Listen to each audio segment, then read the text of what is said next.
Hey everybody, welcome back to our channel. In this video we have to learn some daily used English sentences that we are translating from Telugu to English which we used in daily life. So let's get started.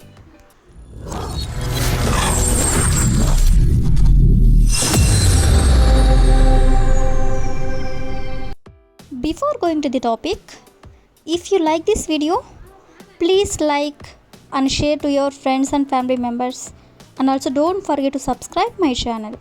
Okay, coming to the topic, ఈ రోజు వీడియోలో మనం ఇంతకు ముందు కంటే అనే దాన్ని మనం దాన్ బిఫోర్ అంటే ఇంతకు ముందు కంటే.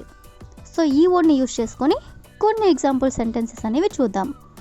సో ఫస్ట్ వన్ ఈస్, ఇప్పుడు అతను ఇంతకు ముందు కంటే బాగా చదువుతున్నాడు. ఇప్పుడు అతను ఇంతకు ముందు కంటే బాగా చదువుతున్నాడు.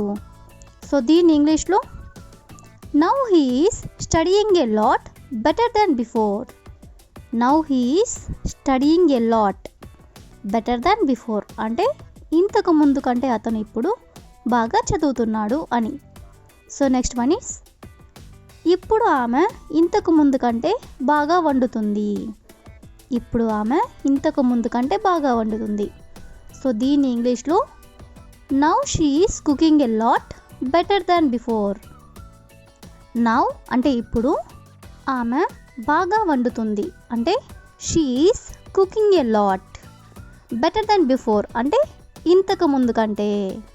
సో నెక్స్ట్ వన్ ఈస్, ఇప్పుడు అతను ఇంతకు ముందు కంటే బాగా సంపాదిస్తున్నాడు అంటే ఇంతకు ముందు కంటే కూడా ఇప్పుడు అతను బాగా సంపాదిస్తున్నాడు అని. సో దీని ఇంగ్లీష్లో now he is earning a lot better than before. Now అంటే ఇప్పుడు, he is earning a lot అంటే అతను బాగా సంపాదిస్తున్నాడు. బెటర్ దాన్ బిఫోర్ అంటే ఇంతకు ముందు కంటే.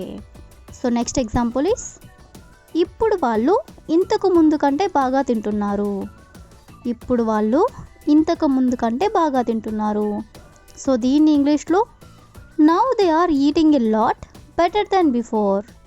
Now they are eating a lot better than before అంటే ఇంతకు ముందు కంటే కూడా వాళ్ళు ఇప్పుడు బాగా తింటున్నారు అని.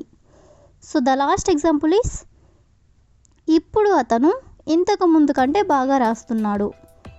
ఇప్పుడు అతను ఇంతకు ముందు కంటే బాగా రాస్తున్నాడు. సో దీన్ని ఇంగ్లీష్లో now he is writing a lot better than before. Now he is writing a lot better than before అంటే ఇంతకు ముందు కంటే కూడా అతను ఇప్పుడు బాగా రాస్తున్నాడు అని.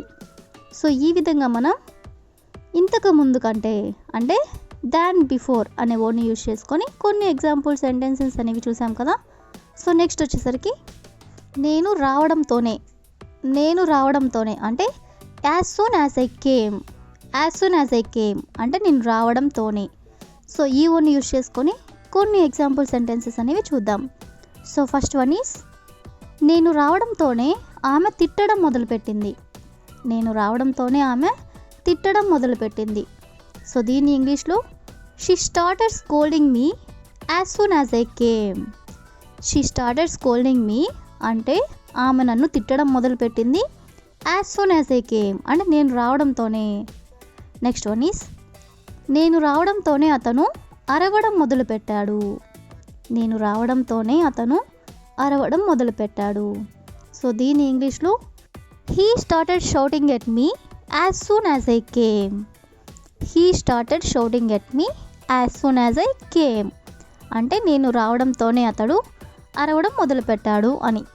సో నెక్స్ట్ వన్ ఈస్, నేను రావడంతోనే వాళ్ళు మాట్లాడడం మొదలుపెట్టారు.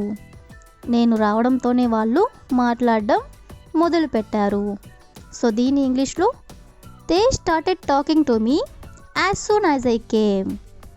They started talking to me అంటే వాళ్ళు మాట్లాడడం మొదలుపెట్టారు. As soon as I came అంటే నేను రావడంతోనే. సో నెక్స్ట్ వన్ ఈస్, నేను రావడంతోనే వాళ్ళు గొడవ పడడం మొదలుపెట్టారు.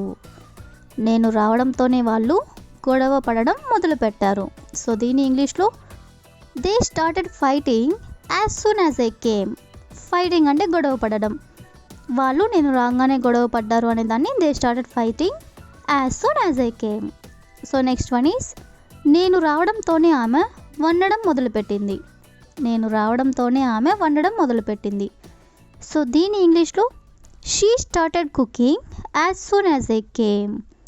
She started cooking as soon as I came అంటే నేను రావడంతోనే ఆమె వండడం మొదలుపెట్టింది అని.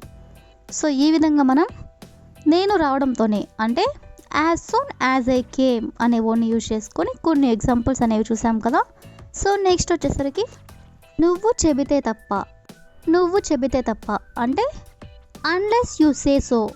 అన్లెస్ యూ సే సో అంటే నువ్వు చెబితే తప్ప. సో ఈ వర్డ్ని యూజ్ చేసుకొని కొన్ని ఎగ్జాంపుల్ సెంటెన్సెస్ అనేవి చూద్దాం. సో ఫస్ట్ వన్ ఈస్ నువ్వు చెబితే తప్ప అక్కడికి వెళ్ళను. నువ్వు చెబితే తప్ప అక్కడికి వెళ్ళను. సో దీని ఇంగ్లీష్లో I don't go there unless you say so.